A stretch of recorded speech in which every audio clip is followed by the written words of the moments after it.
नमस्कार। आइए आज एक ऐसे सफर पर चलते हैं जो हजारों साल पुराना है लेकिन आज भी उतना ही नया है। हम बात करेंगे रामायण की, भगवान राम की कहानी, उनके आदर्शों और उस विरासत की जो पूरी दुनिया में फैली हुई है।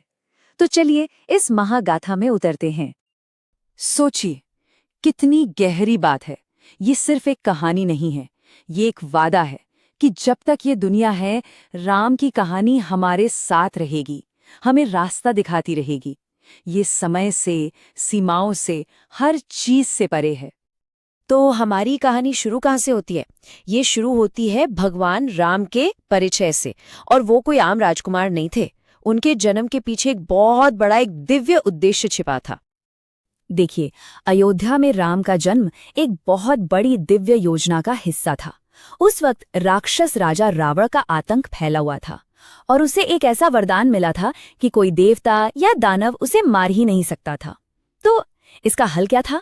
भगवान विष्णु ने खुद एक इंसान के रूप में जन्म लिया ताकि वो रावण का अंत कर सके, और यहीं से राम की महान यात्रा की नींव रखी गई। रामायण को अक्सर हम सिर्फ अच्छे और बुरे की लड़ाई समझते हैं, पर ये उससे कहीं ज्यादा है। ये असल में दो अलग अलग विचारधाराओं का टकराव है। एक तरफ है राम, जो धर्म, कर्तव्य और मर्यादा का प्रतीक है, और दूसरी तरफ है रावण। वो कोई मूर्ख नहीं था, बल्कि एक प्रकांड विद्वान था, लेकिन अपने अहंकार और शक्ति के नशे में वो विनाश के रास्ते पर चल पड़ा था। और फिर आता है कहानी का वो मोड़ जिसने सब कुछ बदल दिया। एक ऐसा मोड़ जब राम को, अयोध्या के राजकुमार को 14 सालों के लिए वनवास पर भेज दिया जाता है। ये सब शुरू हुआ महल की एक साजिश से। रानी कैकेयी ने राजा दशरथ से अपने 2 वचन मांग लिए। एक में अपने बेटे भरत के लिए राज सिंहासन और दूसरे में राम के लिए 14 साल का वनवास। और सबसे हैरान करने वाली बात, राम ने एक पल भी नहीं सोचा और इस आज्ञा को शांति से स्वीकार कर लिया। ये धर्म के प्रति उनकी निष्ठा की पहली और सबसे बड़ी परीक्षा थी, जहां उन्होंने राजपाट से कहीं ऊपर अपने पिता के वचन को रखा। ये 14 साल सच में चुनौतियों का एक लंबा सफर थे। सोचिए, वनवास की शुरुआत होती है, फिर कहानी का सबसे दुखद मोड़ आता है, सीता का अपहरण। इसके बाद राम की सुग्रीव और हनुमान से दोस्ती होती है, और फिर अंत में होता है लंका का वो महायुद्ध। हर एक घटना, हर एक चुनौती राम को धर्म की स्थापना के उनके असली लक्ष्य के और करीब ले जा रही थी। अब इस कहानी को अगर सच में समझना है, तो हमें इसके सबसे जरूरी कॉन्सेप्ट, इसकी आत्मा को समझना होगा, और वो है धर्म। ये सिर्फ एक शब्द नहीं है, ये पूरे महाकाव्य की नींव है। तो आखिर ये धर्म है क्या? देखिए, आसान शब्दों में कहें तो ये सही काम करने का रास्ता है, अपना कर्तव्य निभाने का जरिया है। ये कोई नियमों की किताब नहीं है जो हर हाल में एक जैसी हो, नहीं, बल्कि ये एक समझ है, एक गाइड है जो हर अलग अलग सिचुएशन में सही फैसला लेने में मदद करती है। और जैसा कि रामायण हमें दिखाती है, इस रास्ते पर चलना हमेशा आसान बिल्कुल नहीं होता।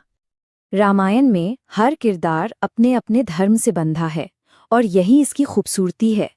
राम ने पिता का वचन निभाकर पितृधर्म का पालन किया, सीता ने उनके साथ वन जाकर पतिव्रता धर्म का, लक्ष्मण ने भाई की निस्वार्थ सेवा करके भ्रातृधर्म निभाया, और तो और भरत ने सिंहासन ठुकराकर ये दिखाया कि राजा होना एक अधिकार नहीं, बल्कि एक नैतिक जिम्मेदारी है, एक सेवा है। ये सब हमें सिखाता है कि धर्म कैसे एक दूसरे से जुड़ी हुई जिम्मेदारियों का एक ताना बाना है। लेकिन रामायण हमें सिर्फ धर्म के बारे में ही नहीं सिखाती, ये हमें अधर्म यानी गलत कामों के परिणामों को भी दिखाती है। रावण का अहंकार और उसकी वासना, कैकेयी का लोभ और राजा दशरथ का अपने बेटे के लिए अत्यधिक मोह, ये सारी मानवीय कमजोरियां हमें ये सिखाती हैं कि जब हम अपने कर्तव्यों के रास्ते से भटक जाते हैं तो उसका अंजाम कितना विनाशकारी हो सकता है। पर आपको पता है, रामायण की कहानी सिर्फ भारत की सीमाओं में ही नहीं बंधी रही। ये कहानी यहाँ से निकली और पूरी दुनिया में फैल गई, एक ग्लोबल, एक वैश्विक महाकाव्य बन गई। सदियों पहले जब व्यापारी व्यापार के लिए निकलते थे, तो अपने साथ सिर्फ सामान ही नहीं बल्कि कहानियां भी ले जाते थे, और इन्हीं रास्तों से रामायण की कहानी दक्षिण पूर्व एशिया तक पहुंची। इसके जो विषय थे, प्यार, कर्तव्य, त्याग, अच्छाई की जीत, वो इतने यूनिवर्सल थे कि हर संस्कृति ने इसे खुले दिल से अपनाया। हाँ, इसे अपनी स्थानीय परंपराओं के हिसाब से थोड़ा बहुत बदला भी, लेकिन इसकी आत्मा हमेशा वही रही। ये देखना बहुत दिलचस्प है। थाईलैंड में इसे रामकीन के नाम से जाना जाता है, तो मलेशिया में हिकायत सेरी राम, कंबोडिया में रीमकर और इंडोनेशिया में रामायण काकाविन।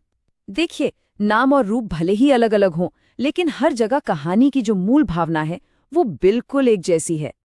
और ये कहानी सिर्फ किताबों या बातों में ही नहीं है, ये तो आज भी जीती जागती है कला के रूप में। इंडोनेशिया के मशहूर वायंग कुलित यानी छाया कठपुतली शो में, थाईलैंड के शानदार खोन डांस ड्रामा में, कंबोडिया के अंकोर वॉट की दीवारों की नक्काशी में, हर जगह रामायण को जिंदा रखा गया है ताकि हर पीढ़ी इससे जुड़ सके। तो अब हम सबसे बड़े सवाल पर आते हैं, आखिर ऐसा क्या है इस कहानी में कि हजारों साल गुजर जाने के बाद भी ये महाकाव्य आज भी इतना शक्तिशाली और इतना प्रासंगिक है?